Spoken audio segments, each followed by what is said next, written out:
À la fin de l'année approche, on s'est dit que peut-être que de faire une programmation Scratch sur le coin préféré des enfants pour qu'ils gardent un souvenir de la maternelle.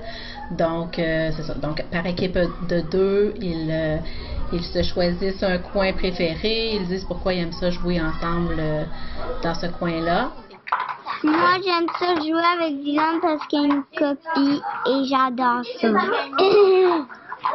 Stop. Moi, j'aime ça jouer avec Dylan parce qu'il y a une copie et j'adore ça. Et il anime les petits personnages. Hein? Son visage.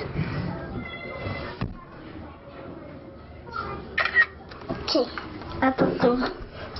Tu sais que tu peux changer de couleur. Oh ouais, je vais changer de couleur. Dans mon temps. Le en bas. Moi qui choisirais en bas. Moi je choisirais aussi. Oh non.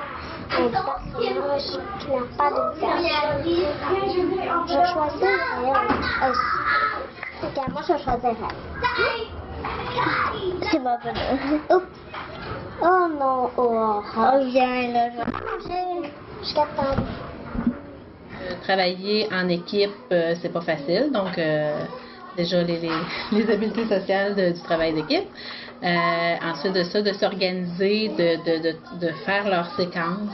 Ça aussi, c'est quelque chose que pour un enfant de 5-6 ans, c'est pas évident. Donc, on essaie de travailler ça avec le logiciel Scratch.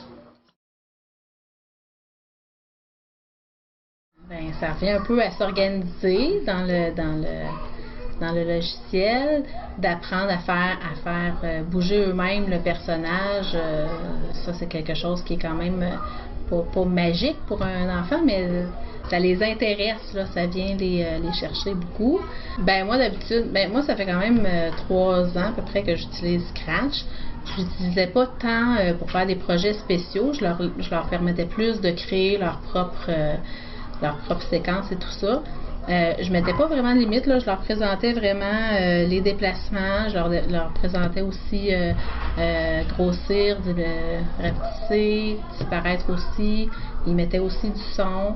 Il y a à peu près juste le bloc de programmation orange là, que j'utilisais un petit peu moins, mais sinon le reste, je leur présentais tout ça, là, donc ils pouvaient créer librement. Puis à la fin, habituellement, on fait toujours un petit retour à la fin des jeux. On faisait un retour puis on présentait sur le TNI la création des enfants. Puis là, s'il y en a qui avaient des questions à leur poser, ils pouvaient leur poser. Alors, ça c'est ce qu'on a réussi à faire. Là, j'aimerais ça, regarde les cocos, ils voient ici. On va commencer avec Mia. Mia, j'aimerais ça que tu expliques un petit peu c'est quoi les mouvements, les déplacements que tu as fait faire à ton personnage.